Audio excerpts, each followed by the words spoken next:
राजधानी लखनऊ स्थित बलरामपुर अस्पताल के नेत्र परीक्षण अधिकारी सर्वेश कुमार पाटिल ने हेल्थ जागरण से बातचीत करते हुए अपने कार्यों के बारे में बताया। उन्होंने मरीजों की मन स्थिति और वास्तविक परिस्थितियों के बीच तालमेल बिठाने की जानकारी दी। इसके साथ ही पाटिल ने बताया कि मोबाइल का इस्तेमाल करने से कम उम्र के लोग भी नेत्र संबंधी बीमारियों से पीड़ित हो रहे हैं। देखिए नेत्र परीक्षा अधिकारी सर्वेश कुमार पाटिल से कुछ सवालों के जवाब। सर, हेल्थ जागरण पर बहुत बहुत स्वागत है आपका।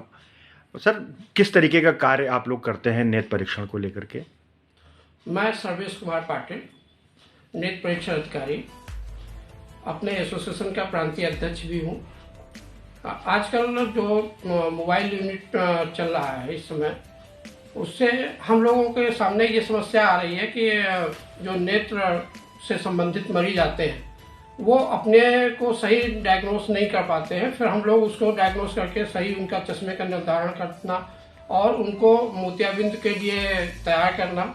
और इसमें जो बुजुर्ग हमारे आते हैं उसमें उनको मेन प्रॉब्लम ये होती है कि मोतियाबिंद की वजह से वो मतलब सही बता नहीं पाते उनको परेशानी क्या है जी। उसको हम लोग उनकी आंख वगैरह देख के ये डिसाइड करते हैं कि इनका मोतियाबिंद ऑपरेशन होना है या नहीं होना है जी। उसके बाद में इन लोगों को हम लोग पूरा ग्रामीण क्षेत्र में पूरा प्रोग्राम चलता है हम लोगों का, और आम जनमानस तक हम ही लोग पहले जो नेत्र से संबंधित जो समस्याओं का निदान करते हैं वो पहला स्टेप हम ही लोग होते हैं।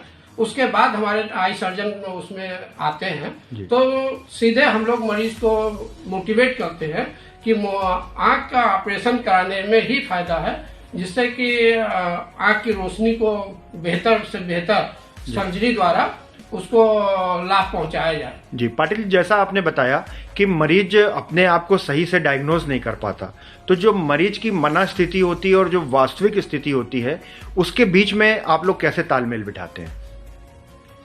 हम लोग उनको सर्च करते हैं और उनको अपने वैज्ञानिक और अपने ऑप्थेल्मिक के हिसाब से उसको सर्च करके देखते हैं कि इसको प्रॉब्लम क्या है जी। हम लोगों का काम जो रहता है कि जब मरीज आता है हम लोगों का प्रथम दृष्टा, तब वो अपनी अजीब अजीब टाइप की चीजें बताता है कि बुजुर्ग आए हमारे पास तो उन्होंने कहा कि साहब हमारे पास जो है अब वो हम नहीं देख पाते, लेकिन हमारे जो बाबा थे वो बिना चश्मा के पढ़ते थे जी। लेकिन उसमें हकीकत क्या होती है, उसमें ये होता है कि जब हमारा कैटरेक्ट होता है तो उसमें जब कैटरेक्ट होने पे पास की रोशनी हमारी क्लियर हो जाती है, दिखने लगता, और दूर की रोशनी हमारी बाधित हो जाती है। इसीलिए हम लोग अपने को ये बताते हैं कि हमारे बाबा जो थे वो बिना अखबार के पढ़ते थे और हम लोग हैं वो बिना अखबार के नहीं पढ़ पाते। कैसा समय आ गया है, लेकिन ये वैज्ञानिक वो है चिकित्सक, मतलब काफी चैलेंज रहता है जी। तो जैसे हम लोग 40 एबव पहुंचते हैं तो नियर के चश्मा लगने लगता है, तो ये सब चीजें होती है। तो ये एज फैक्टर है,